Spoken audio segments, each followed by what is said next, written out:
nueva serie de carácter escatológico, de carácter profético.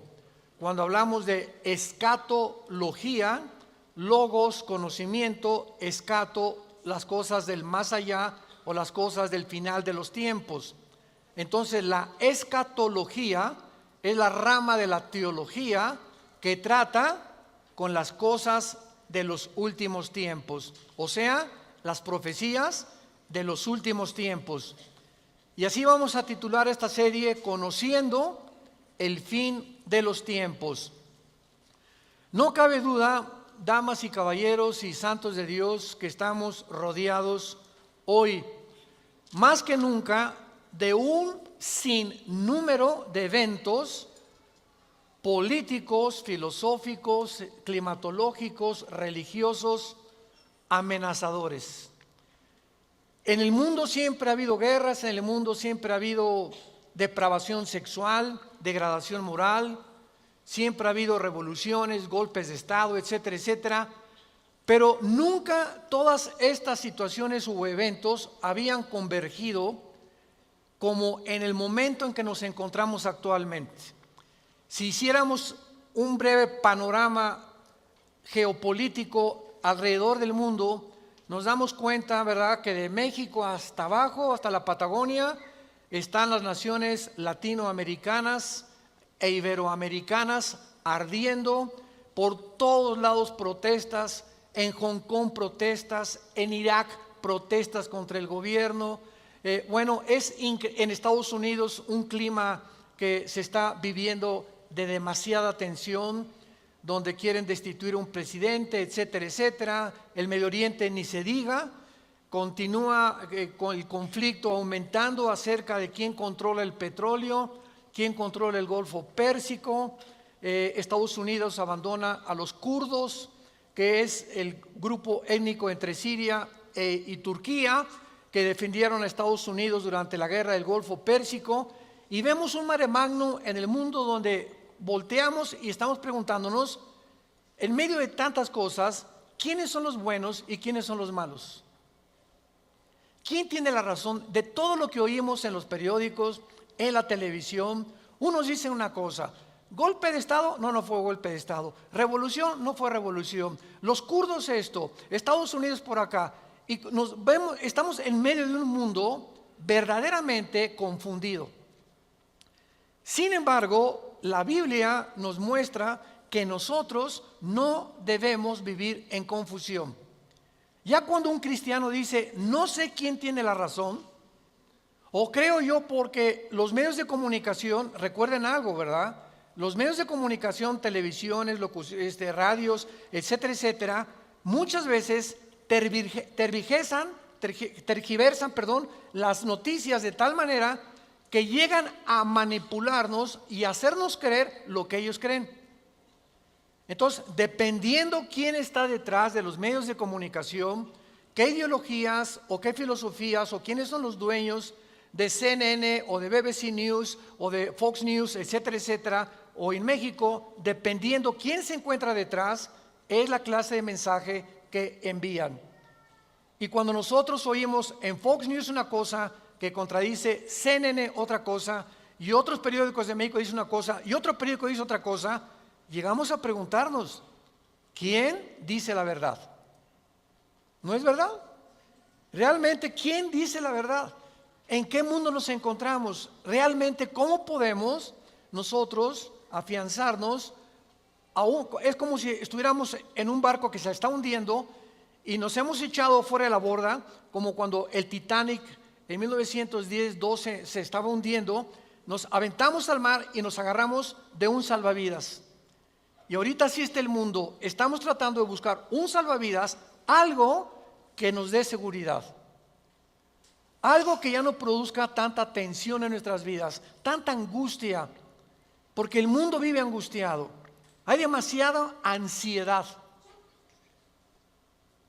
La enfermedad número 1 que la Clínica Mayo en Rochester y el Hospital Hopkins en Estados Unidos, que son las dos clínicas médicas más respetadas que hay en el mundo en cuanto a evaluaciones y a sugerencias médicas, coincidieron hace algunos años en que el factor común denominador o la causa número uno, escúcheme con mucho cuidado, este es un dato que viene de clínicas médicas, no cristianas, la causa número uno de las enfermedades mentales y físicas del ser humano en el siglo XXI es el estrés. El estrés es un estado de angustia, un estado de tensión, de ansiedad interna que no te deja vivir y que te hace que estés enojado contra el gobierno, enojado con tu papá, con tus hijos, etcétera, etcétera. Ves a toda la gente con recelo, no confías de nadie, te vuelves amargado, te vuelves amargada.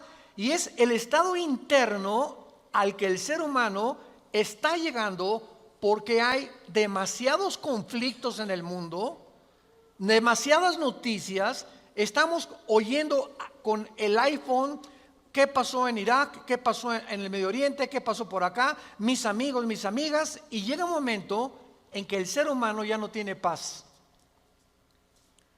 Ayer en el Congreso de Pastores que tuvimos en México, llegaron una familia a consultarme. Él es pastor, su esposa lo acompaña hace mucho tiempo, y me dice: Armando, quiero decirte una cosa. Tenemos un programa de televisión en Sudamérica y un programa de radio.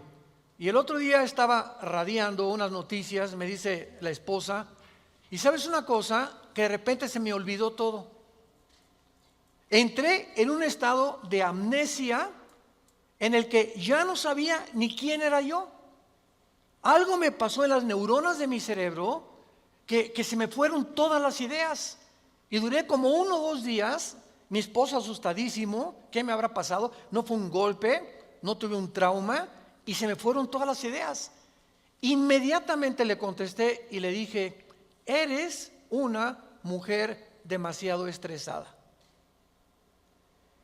Y hay una autora inglesa que les recomiendo, ahorita mi esposa está devorando todos sus libros, que se llama Carolina Leaf, L-E-A-F, Leaf. Esta autora inglesa es neuróloga, pero es cristiana, y está haciendo los últimos descubrimientos del cerebro, de las neuronas, de la manera como afecta el estrés. Y en ese momento, cuando tú estás demasiado estresado y tienes demasiadas presiones, y los niños, y el esposo, y el falta de trabajo, y el buen fin, o lo que tú quieras mencionar, algo le pasa. Las neuronas son interconexiones eléctricas que tenemos, pero millones de células dentro del cerebro, y un solo alambrito por la presión mental, por falta de vacaciones o de que no aprendes a relajar tu mente, etcétera, etcétera, provoca amnesia, provoca enfermedades mentales y puedes llegar inclusive a la locura. Esto es impresionante, porque es como un árbol lo que tenemos aquí adentro. Y ella está descubriendo que cuando tienes pensamientos negativos, las neuronas se unen más rápido. Esto es increíble porque así nos diseñó Dios. Y cuando tenemos pensamientos negativos, las neuronas comienzan a tratar de desconectarse y vienen zonas negras en el cerebro que te impiden pensar coherente y lógicamente. Qué interesante que Filipenses 4:8 diga en la Biblia: en esto pensad, todo lo que es bueno, todo lo que es justo, todo lo que es buen hombre, ocupa tu mente pensando cosas positivas. Porque la gente que está continuamente pensando el mal, o qué mal hacer, o estar negando a Dios en su mente, algo afecta las neuronas del cerebro científicamente. Y cuando venimos a la Biblia nos damos cuenta, ¿verdad?, que se están derrumbando todas las ideologías.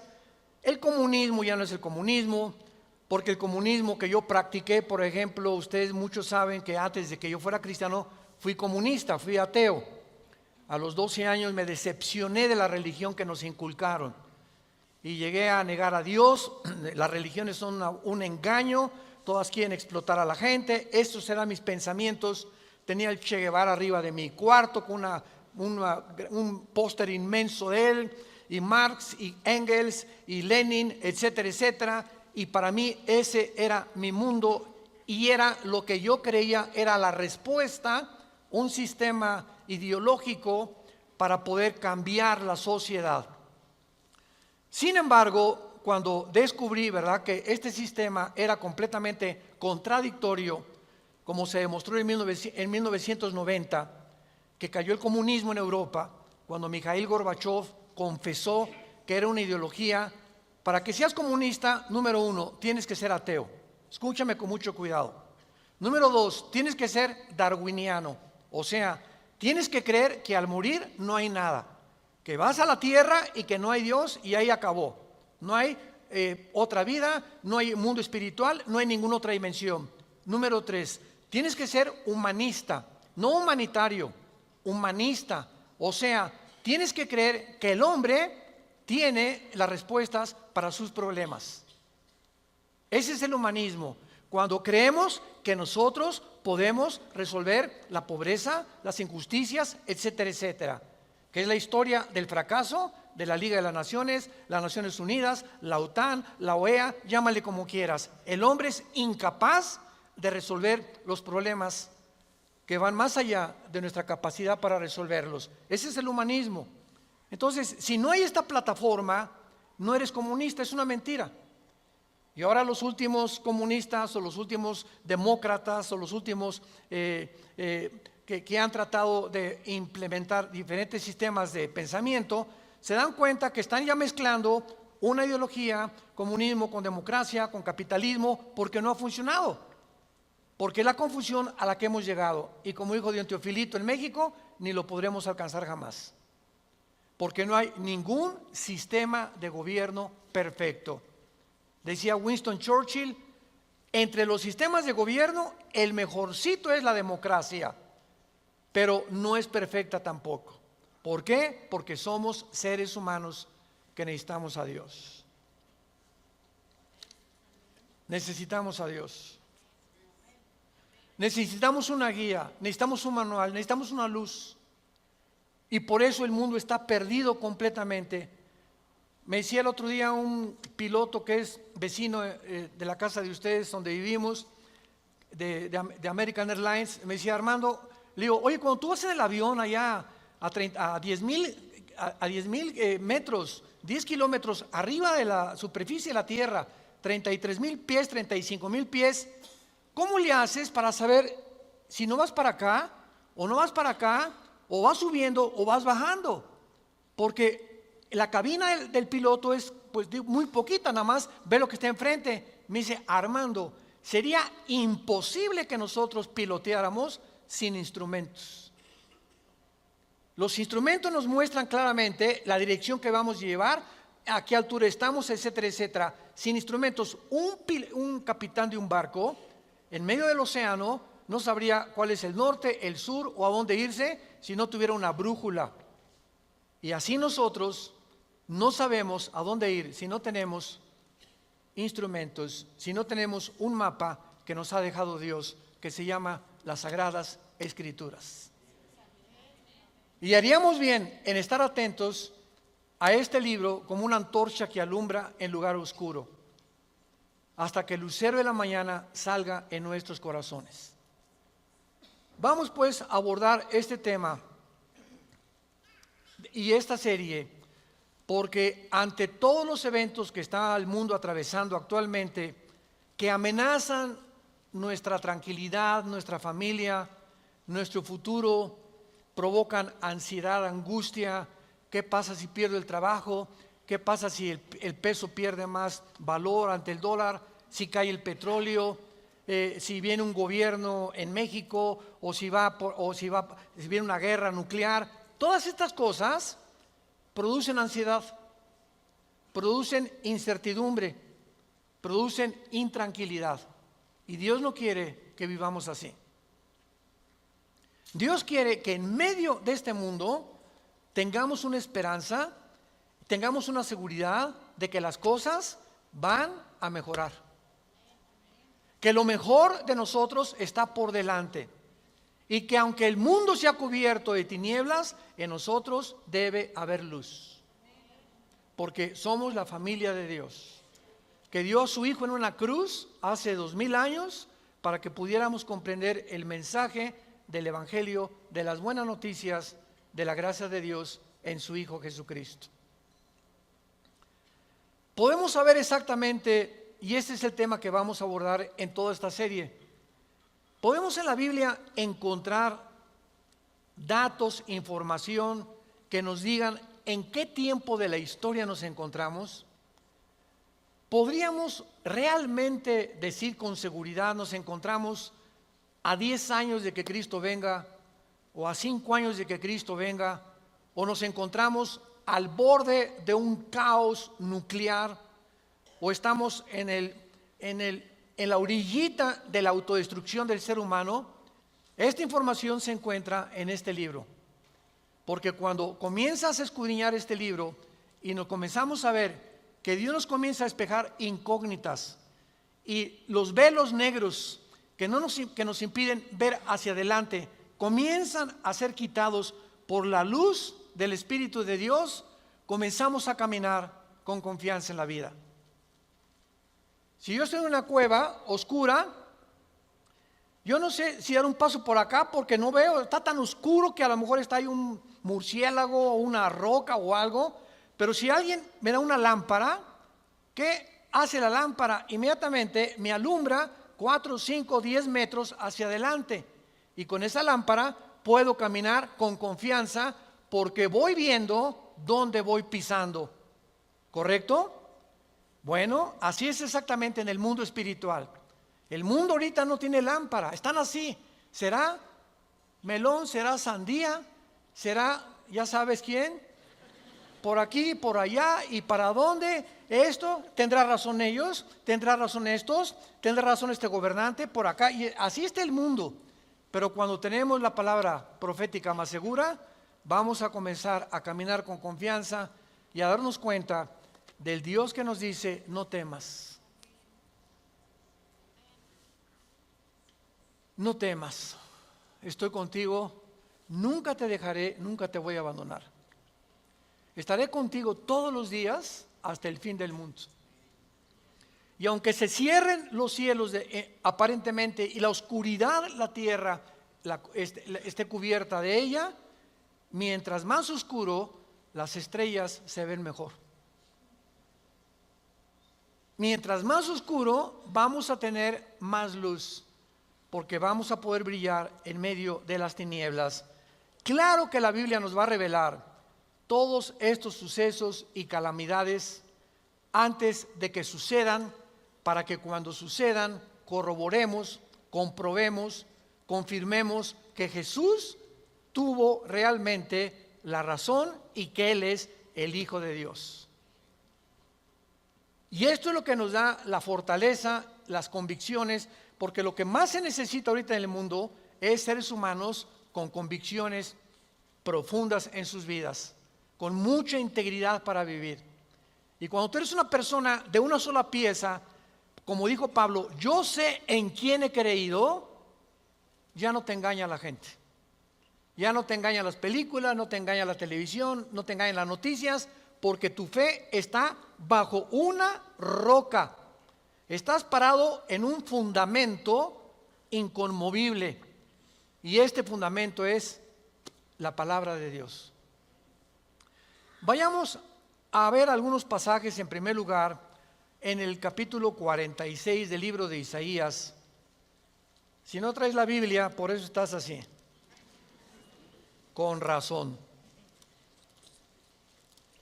En Isaías capítulo 46, versículo del 9 al 10, veamos algunas respuestas anticipadas que este profeta hace 2700 años escribió. Isaías 46, versículo 9 y versículo 10. Dice Dios: acuérdense de las cosas pasadas desde los tiempos antiguos.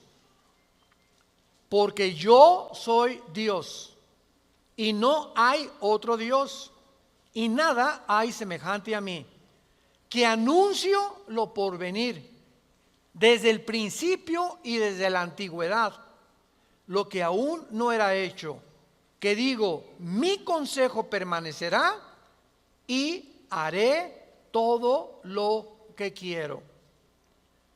En este pasaje Dios claramente nos muestra que Él va a demostrar, el Dios de la Biblia, que Él es Dios, y que todos los demás dioses, ¿verdad?, no son realmente más que ídolos. Y aunque detrás de todo esto hay criaturas espirituales que se le llama dioses en la Biblia, Él es el Elohim de los Elohim. Él es el Dios de los dioses. Él es el rey de todos los demás súbditos que ocupan el universo. Y que Él nos va a anunciar lo que va a venir para que sepamos algo. Lo que Dios dice va a permanecer. Y va a hacer todo lo que Él ha dicho que va a hacer en la Biblia. Veamos otro pasaje en el Nuevo Testamento, en Primera de Juan. Antes del Apocalipsis está Primera de Juan, para que no andes por el Éxodo. En Primera de Juan, capítulo 4, versículos 5 al 6, el apóstol, el último de los apóstoles de Jesucristo, que murió a los 93, 92 años de edad, fue el último que murió de ellos, escribe, Primera de Juan 4, del 5 al 6, ellos son del mundo. Siga con cuidado esta lectura. Ellos son del mundo, por eso hablan del mundo. Y el mundo los oye. Nosotros somos de Dios. El que conoce a Dios nos oye. El que no es de Dios no nos oye. En esto conocemos el espíritu de verdad y el espíritu de error. Tú prendes el radio y dices, ¿qué quiero oír? La charrita del cuadrante. Bueno, porque eso es lo que quieres oír. Pero al mismo tiempo tu aparatito de tu radio tiene ondas y tiene FM, tiene AM y tiene como 50 estaciones más que tú puedes oír. En el FM 91.3, 1440, etcétera, etcétera, ¿verdad? Pero tú sintonizas lo que tú quieres oír. El mundo espiritual que nos rodea, ahorita aquí cerca de nosotros, todas estas ondas radiales y de video y de televisión están pasando junto a nosotros, pero ese aparatito las capta, son invisibles. Y el hecho que no las veamos no implica que no existen, porque aquí están junto a nosotros. Pero ese aparatito lo prendo y capta esa onda que yo quiero, o hay otra banda más chica, o hay otra más grande, pero capta, repito, la estación que tú quieres bajar del mundo invisible. Y así pasa en el mundo espiritual. ¿A quién quieres oír? ¿A Buda? ¿A Marx? ¿A Che Guevara? ¿A Lenin? ¿A los brujos? ¿A los astrólogos? ¿A quién estás sintonizando en tu mente? Ellos son del mundo. Si tú eres del mundo, vas a oír a los líderes del mundo, a los religiosos, a los brujos, a los que te han prometido que tienen alguna verdad. Y por eso tu vida está como está. Pero si tú quieres sintonizar la frecuencia de Cristo, entona a Cristo en la Biblia. Entonces, por la forma y a quienes oímos, podemos confirmar si somos o no somos hijos de Dios. El que es de Dios, oye a Jesús. Mis ovejas, Juan 10, oyen mi voz y me siguen. Y yo les doy la vida eterna. Y no oirán la voz del falso pastor. Y aquí se trata de tu destino eterno, de tu familia, de tu matrimonio, de tus hijos. Tienes que aprender a discernir la voz de Jesús. En medio de tantas voces en la televisión, en los programas, en los radios, en libros que hay que nos rodean por todos lados, ¿a quién estás oyendo? ¿A quién estás leyendo? ¿Qué tipo de lectura tienes? ¿Qué tipo de actividades tienes para saber si tú eres y tienes el espíritu de verdad o tienes el espíritu de error? Muy bien. En la Biblia tenemos tres principales fuentes de información de las profecías bíblicas. Esto es bien importante. Hay tres fuentes de información en la Biblia que vamos rápidamente a verlas, que nos muestran la fase final de la historia humana en tres pasajes de la Biblia y que nos vienen realmente a confirmar en qué época nos encontramos. Estas tres son, en primer lugar, el Sermón del Monte de Jesús, que se encuentra en Mateo 24, Marcos 13 y Lucas 21. ¿Cuál es el Sermón del Monte? Cuando los discípulos se acercaron a Jesús, dinos, ¿cuándo será la señal del fin del mundo? ¿Cuándo serán estas cosas y cuándo será la señal de que tú vas a regresar?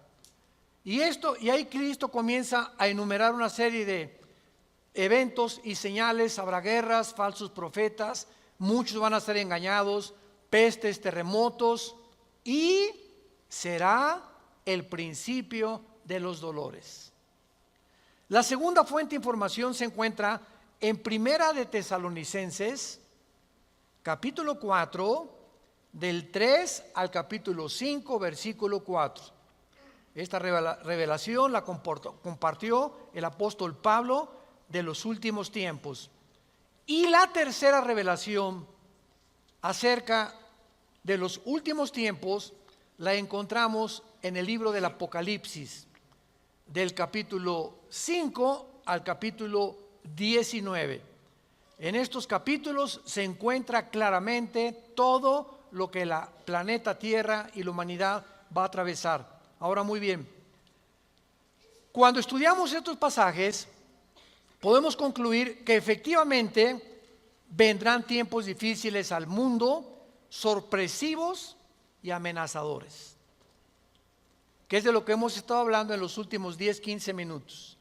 Nadie puede negar que vivimos en un mundo conflictivo, amenazador, que ha llenado al mundo, a los seres humanos, de ansiedad, de intranquilidad, de falta de paz, de suicidios, de mejor me quito la vida, o me emborracho, o me drogo. ¿Por qué los jóvenes se drogan? Pues porque es una forma de evadir la realidad. La realidad para muchos jóvenes es tan negro y tan negro lo que se ve en el mundo, que ya no quieren o no creen que pueden atravesar esa cortina oscura, no creen que hay una luz detrás, y se enfrentan a un mundo que parece que se los está comiendo, tragando, y prefieren salir de este mundo. Los que se drogan, ¿por qué se drogan? Los que se emborrachan, ¿por qué se emborrachan? Porque la realidad es tan cruda que no la quieren enfrentar en sus 5 sentidos. Entonces, detrás de cada persona drogadicta, alcohólica, etcétera, etcétera, se encuentra un conflicto interno espiritual. Porque como en el área forense, cuando tú estudias, yo recuerdo que hubo una época en mi vida que comencé a estudiar criminología, dactiloscopía y balística. Quería ser detective, imagínense. Siempre me ha gustado la investigación. Y me dio unos meses por meterme y compré libros, etcétera, etcétera. Y siempre cuando en esa área te involucras, los detectives o los investigadores siempre están buscando el motivo por el cual alguien le quitó la vida a la otra persona. Porque siempre hay un motivo del que cometió fraude, el motivo de por qué mató a su mamá, el motivo por qué abandonó a su esposa. Siempre detrás de cada acción hay un motivo. Y cuando descubrimos el motivo, nos ayuda a poder tener una pieza del rompecabezas más clara para poder averiguar o decidir quién fue el asesino o quién fue el ladrón o quién se encuentra detrás de eso. Y cuando nosotros vemos esto, ¿verdad?, que el motivo por el cual la gente hace lo que hace en el mundo, nos damos cuenta que el mundo está espiritualmente muriéndose. Y nosotros tenemos la medicina. Qué triste que tengas compañeros en tu escuela que estén tan confundidos, que no les has hablado jamás de Cristo, que tengas amigos que haces negocios con ellos, que tengas un taller de carpintería, de plomería, o eres mecánico o abogado en tu bufete o un médico, y la gente a tu alrededor, vemos a la gente, caras vemos y están llorando por dentro. Están deshechos por dentro. Que si esa hermanita, la enfermera que diga, ay hermanita doctora, ¿cómo está? Muy buenos días, ¿verdad? Y te encierras con ella y te pones enfrente de ella, te puedo olvidar, se quitan esa máscara que están usando y caen en una expresión de llanto, de angustia que están escondiendo, poniéndose una máscara de aparente felicidad. Y así las personas que tú ves, no es cierto que son lo que estás viendo. Detrás de cada persona se encuentra un drama. Se encuentran problemas más allá de lo que podemos imaginarnos. Así que nosotros tenemos la respuesta y la medicina, qué estamos haciendo con ella, y vamos a dar cuentas en la otra vida de todas las cosas que nunca cumplimos en la palabra de Dios al compartir el mensaje de Jesucristo. Ahora bien, vayamos a Mateo 24 y veamos rápidamente que del estudio de estos tres pasajes que acabamos de mencionar, el Sermón del Monte, Primera de Tesalonicenses 4 y el libro de Apocalipsis, podemos concluir, para poner el tapiz, el fundamento de nuestra serie que vamos a seguir desarrollando, que efectivamente estamos en el tiempo de eventos muy amenazadores, sorpresivos, y aunque nosotros los cristianos no querramos ver, ni vamos a estar, esto está garantizado, nosotros no nos vamos a encontrar en los acontecimientos del libro del Apocalipsis.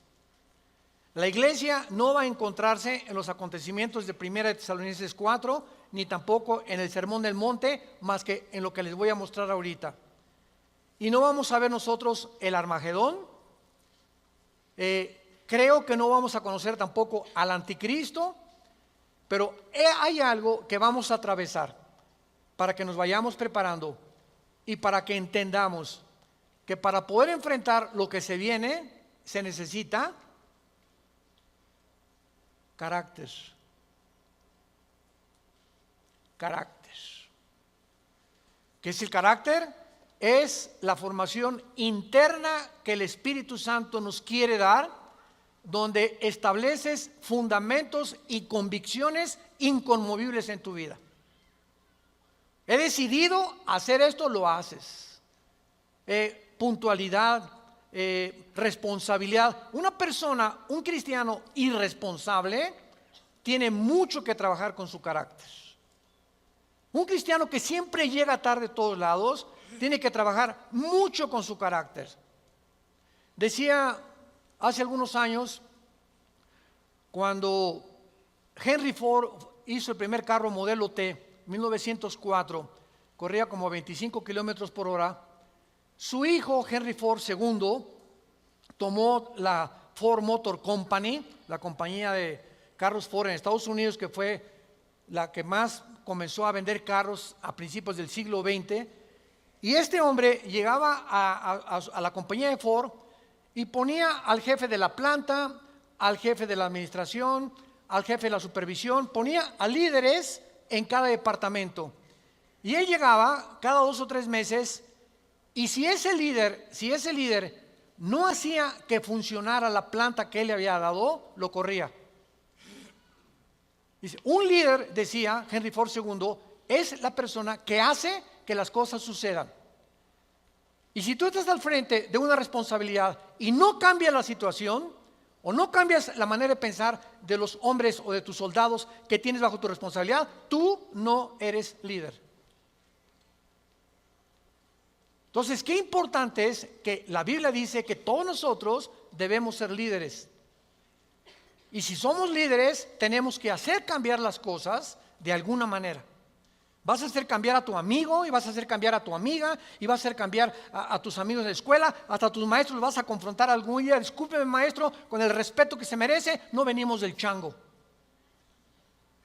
La evolución es una teoría que está completamente destituida desde que descubrieron el ADN en 1954. Por favor, actualícese más, maestro.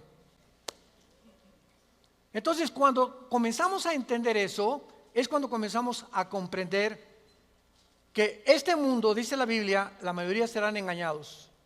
Los mismos escogidos serán engañados porque hay millones de cristianos sin carácter, flojos, irresponsables, impuntuales, sin falta de integridad. A nadie le hablan de Cristo, no comparten las buenas nuevas, no tienen convicciones profundas que los hacen ser gigantes, guerreros de Dios. Dice Mateo capítulo 24 en el Sermón del Monte el Señor Jesucristo, porque se acercan los discípulos para hacerle preguntas, versículo 3, Señor, dinos, vean las 3 preguntas que le hacen hace 2000 años. 1, ¿cuándo serán estas cosas? Querían saber el tiempo los discípulos. 2, ¿qué señal habrá de tu venida? O sea, ¿habrá alguna señal que podamos percibir de que tú ya vienes al mundo? Y 3, ¿y hay alguna señal de que el mundo se va a acabar?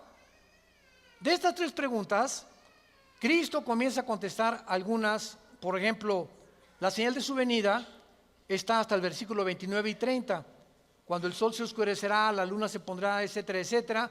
Y esa es la señal de la venida de Cristo, que no vamos a estar aquí nosotros, porque primero es el arrebatamiento y van a pasar 7 años de la tribulación y viene Jesucristo en la segunda venida, y los que estén en la segunda venida, que se hayan convertido en la persecución del anticristo, van a saber que cuando vengan estas señales cósmicas en el cielo, Cristo aparecerá en las nubes junto con nosotros, porque regresaremos con Él. Pero lo que me interesa compartirles es el versículo 6 en adelante, que es lo que nos atañe a la generación que estamos viviendo. Oirán de guerras y rumores de guerras. Miren que no se turben, porque es necesario que todo esto acontezca, pero aún no es el fin. Porque se levantará nación contra nación y reino contra reino, y habrá pestes y hambres y terremotos en diferentes lugares. Muy bien, si leemos solamente el versículo 6, oirán de guerras y rumores de guerras, toda la historia han sido esto, ¿no es verdad? Desde que Caín asesinó a Abel, desde que Caín asesinó a su hermano Abel, toda la historia, de acuerdo, lo quieres apuntar, al Instituto para la Investigación para la Paz, en Suecia, Estocolmo, dictaminaron que de los 6000 años aproximadamente de historia que tenemos, de 6000 años, solamente ha habido 25 años de paz. La historia humana es una historia de guerras, guerras, guerras, guerras, guerras, guerras. En 6000 años, 25 años de paz. O sea, siempre ha habido conflictos, revoluciones, golpes de Estado. Es la historia de nosotros. Pero entonces ahí podríamos quedar confundidos. Oye, Señor, ¿de qué estás hablando? Siempre ha habido guerras. Versículo 7, Él lo explica. Porque se levantará nación contra nación y reino contra reino. Esto, una guerra mundial, una guerra de carácter internacional, donde se involucraron 3 o 4 naciones contra 3 o 4 o 5 naciones, nunca sucedió hasta 1910, la Primera Guerra Mundial. Ahí fue la primera vez en la historia que sucede una guerra de carácter internacional a través de toda la historia. Y casi 30 años después, la Segunda Guerra Mundial. Entonces, con esto nos situamos nosotros en una plataforma bastante sólida y podemos entender que cuando Jesús dice, se levantará nación contra nación y reino contra reino, y habrá pestes, porque las guerras producen pestes, plagas, ¿verdad? Enfermedades, calenturas, hambres, terremotos. Señor, siempre ha habido terremotos, ok, claro, siempre ha habido terremotos, pero de acuerdo al Instituto Sismológico de Boulder, Colorado, que es uno de los institutos más prestigiados en el mundo para detectar terremotos, desde 1976 hasta el 2010 han aumentado 70% los terremotos en el mundo. 70% han aumentado. Eso es lo que Cristo está diciendo, que iban a aumentar cada vez más los terremotos, etcétera, etcétera. Versículo 8. Y todo esto, aquí es donde nos encontramos ahorita. Nos encontramos en el principio de los dolores. Nos encontramos en un mundo donde el matrimonio ya está dejando de existir. En un mundo donde el ser humano está contagiado e infectado filosófica, religiosa, política, económicamente. Unos voltean por acá, ¿dónde estará la solución? Voltean a sus ídolos, otros consultan muertos, otros consultan espíritus, otros etcétera, etcétera. Es impresionante a donde el mundo se encuentra actualmente. Impresionante. Y esto es precisamente lo que Jesucristo nos quería decir para que estemos preparados. Ahora, muy bien, después de estos principios de dolores, nos vamos. Adiós, mundo cruel. Adiós, mi perro fido. Adiós, adiós, mundo cruel. Ya nunca te veré. Después de este principio de dolores, van a aumentar, imaginémonos, van a aumentar las catástrofes en el mundo y los terremotos y las plagas y las pestes y la confusión, que va a estar el mundo en un estado tan grande de confusión que va a pavimentar el camino para que se levante un hombre en el Medio Oriente que la Biblia le llama la bestia. De todos los animales que el Espíritu Santo buscó, las hienas, los leopardos, los osos, los leones depredadores, no encontró el Espíritu Santo un nombre, un adjetivo para designar a este hombre, y por eso simplemente la Biblia le llama una bestia, un depredador, cruel, sanguinario, y su otro nombre es el anticristo. Todos los dictadores, síganme con cuidado, de la historia, todos han surgido de un mundo caótico. El caldo de cultivo para producir un dictador es que la situación se encuentre aparentemente sin solución. Corrupción, oscuridad, etcétera, etcétera. Y en medio de esto surgen hombres prometiendo mejorar las cosas. Hitler entró democráticamente. Stalin entró democráticamente. Saddam Hussein entró democráticamente. No es verdad que entren a través de un golpe de Estado los líderes, la mayoría entran a través del pueblo. Pero una vez que el pueblo los levanta, a ver quién los quita. Y en medio de esto es cuando el mundo va a ver en Europa que va a estar una oscuridad total en Europa. Ahorita la salida de Inglaterra de la Unión Europea, el Brexit famoso. Ahorita en Europa ya no existe, damas y caballeros, santos de Dios. Las únicas dos naciones que sobreviven en Europa es Alemania y Francia. España, Portugal, Grecia e Italia están hundidas económicamente, sin dinero para poder levantarse. Y no hay ninguna esperanza para estas naciones. Había el Fondo Monetario Internacional que lo estaba manejando Alemania, se les acabó el dinero ya. Y Francia está ayudando un poquito a Alemania. Y gracias a Dios que en Alemania la ministra Angela Merkel es cristiana. En todo el mundo es la única líder que sus padres fueron pastores, y ella dijo en enero de este año: Europa tiene que regresar a Dios. Entonces Alemania está sobreviviendo, Inglaterra se está yendo sin los impuestos que le pagan las naciones a la Comunidad Europea o a la Unión Europea. Ya no va a haber forma de sostener una Unión Europea, que era el sueño de los europeos después de la Segunda Guerra Mundial. Y está el campo preparado para que surja el hombre, la bestia, el anticristo, el hijo de perdición, que la Biblia profetiza que se va a levantar y va a traer soluciones al mundo, va a resolver problemas de la pobreza, de la economía, de la política, ideologías, y el mundo se va a asombrar porque este hombre no va a ser un hombre normal. Va a ser un hombre poseído por un principado satánico. Lo hemos visto en otras conferencias en el libro del Apocalipsis. Ya no nos da tiempo para eso. Pero va a ser un hombre que va a hacer milagros sobrenaturales. Y va a tener a un compadre que en Apocalipsis 13 se le llama el falso profeta. Que va a ser, fíjense, un líder religioso unido a un líder político.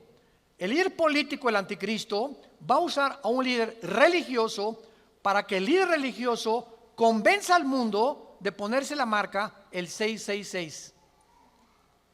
Y cuando el líder religioso convenza al mundo y haga milagros, este líder religioso, el anticristo lo va a matar. Y va a deshacer la ciudad de donde salga el líder religioso, y el anticristo a la mitad de los 3 años y medio va a proclamarse. Segunda de Tesalonicenses capítulo 2, del 3 al 4, se va a proclamar que Él es Dios. Va a entrar al templo judío, va a violar el templo judío y va a hacer que el mundo lo adore como Dios. Pero, ¿será eso posible? ¿Que pueda llegar la humanidad a tal grado de adorar a un hombre como Dios? La historia nos enseña que el hombre no aprende la historia. ¿Se acuerdan de esa frase? Y el que no conoce la historia está condenado a repetirla. ¿Qué pasó con los césares romanos? Los césares romanos mandaron a la gente que los adoraran como dioses. Y los césares romanos se erigieron como dioses. Calígula mata a su familia. Nerón tenía de amante a un niño de 10 años. Era una depravación impresionante.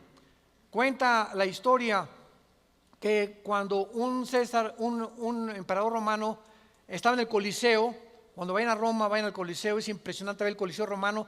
Todavía en el Coliseo romano, cuando vayan a Roma, las manchas de la sangre de hace 2000 años, de los mártires que mataron los leones y quemaron vivos y que arrastraron, ahí están todavía las manchas de la sangre que las han mantenido. Bueno, pues cuenta la historia, ¿verdad? Que estaba el César en un coliseo, en el Coliseo romano, y entonces todo el mundo se tenía que hincar y decirle, salve César. Y un hombre se quedó parado, que aparece en Apocalipsis con el nombre de Antipas. Y entonces se quedó parado y el César le dijo a un centurión, ve por favor y ve que es esclavo, ¿por qué no se hinca? Y el centurión romano fue con Antipas, le dijo, Antipas, tienes que hincarte porque si no te van a matar. Y entonces y además le dijo el centurión, te van a matar y ¿no ves que todo el mundo está contra ti?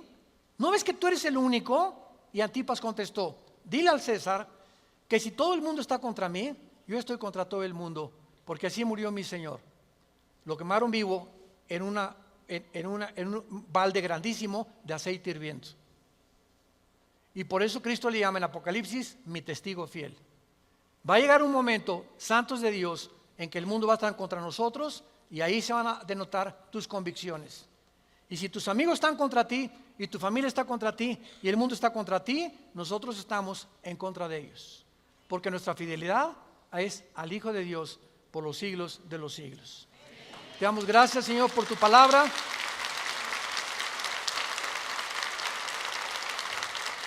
Bendito sea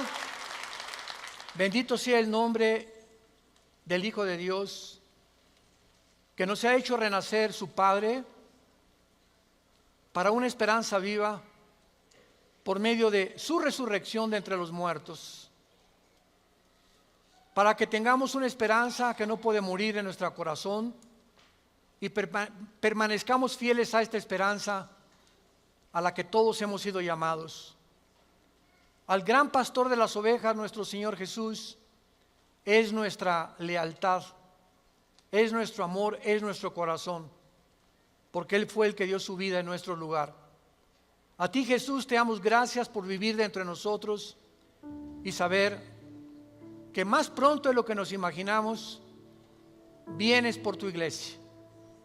Vienes por aquellos que han sido fieles hasta la muerte, que han mantenido firmes sus convicciones en medio de un mundo confundido, donde estos hijos e hijas tuyas han permanecido inconmovibles en la fe, aferrados a la roca, a la palabra de vida, que es la que nos ha dado la vida eterna. Te damos gracias, Señor, porque sigues llamando al mundo al arrepentimiento, a que se vuelvan a ti. No somos dioses, somos seres humanos, agentes morales, débiles, vulnerables, irresponsables de todas nuestras acciones, pensamientos y palabras. Y daremos cuenta algún día, después de nuestra muerte, de todo lo que hicimos mientras estábamos en este cuerpo que es temporal. Un cuerpo sujeto a la corrupción, pero dentro de nosotros el alma y el espíritu vivirá eternamente. Si tú esta mañana quieres invitar a Cristo y aún no estás seguro de que tienes la vida eterna o segura, dile simplemente estas palabras: Señor, te pido perdón por mis pecados. Creo que en esa cruz pagaste por ellos con tu sangre y que a los 3 días resucitaste de los muertos. Y porque creo que vivo, te pido en este instante, Señor Jesús, que entres a mi vida como mi Señor y mi Salvador. Tendré el poder ahora, de la corta vida que me queda, vivirla para ti, conocerte, adorarte y morir en paz, al saber que mis pecados han sido perdonados y que me has amado hasta la muerte. Oramos en tu nombre, bendito Jesús.